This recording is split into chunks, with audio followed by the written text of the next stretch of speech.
নমস্কার বন্ধুরা, আপনাদেরকে স্বাগত জানাই আমাদের চ্যানেলে।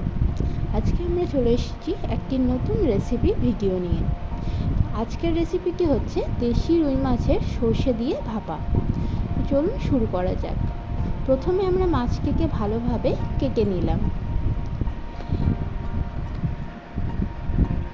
এরপর একটি বলে পরিমাণ মতো এই 1 কাপ মতো জল নিয়ে এতে একে একে আমরা সামান্য লবণ এবং একটু লেবু চিপে নেব।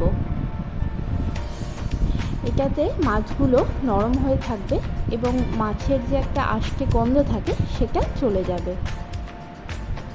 এবার একে একে আমরা মাছগুলো এই জলের মধ্যে দিয়ে দিলাম।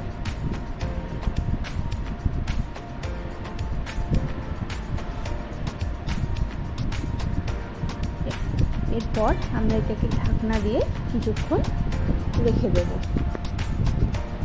অন্যদিকে আমরা পেস্টটা তৈরি করে নেব।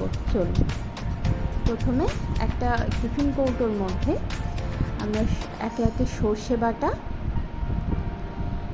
এরপরে একটু জিরে ধনে গুঁড়ো, পরিমাণ মতো লঙ্কা গুঁড়ো, হলুদ গুঁড়ো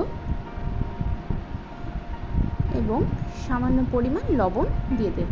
লবণটা একটু ভেবেচিন্তে দিতে হবে, কারণ আমরা মাছটাকে অলরেডি লবণ জলে ভিজিয়ে রেখেছি। এবার আমরা পেস্টটাকে ভালোভাবে ফেটিয়ে নেব। সামান্য মিক্সিটা ধুয়ে একটু জলটা নিয়ে নিলাম। এখন আমাদের পেস্টটা খুব সুন্দরভাবে রেডি হয়ে গেছে।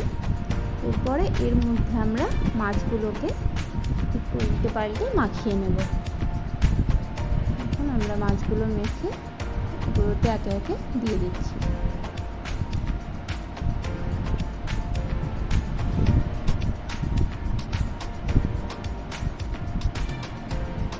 মাছগুলো আমাদের দেওয়া হয়ে গেছে। এরপর কয়েকটা রসুনের কোয়া দিয়ে দিলাম আর দিয়ে দিলাম কাঁচা লঙ্কা।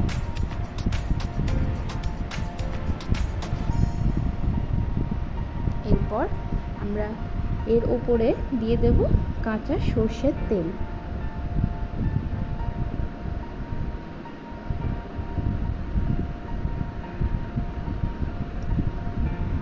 এবার ঢাকনাটা লাগিয়ে নিলাম। এরপর একটি কড়াইয়ে জল গরম করে আমরা টিফিন কৌটোটি বসিয়ে দিয়ে ঢাকনা দিয়ে 20 মিনিট মতো ভাপিয়ে নেব। দেখুন, আমাদের সর্ষে দিয়ে রুই মাছ ভাপা একদম রেডি হয়ে গেছে। কি সুন্দর রঙটা দাঁড়িয়েছে। আমাদের এই রেসিপি আপনাদের ভালো লাগলে চ্যানেলটিকে সাবস্ক্রাইব করে দেবেন এবং ভিডিওটি লাইক করে দেবেন। ধন্যবাদ।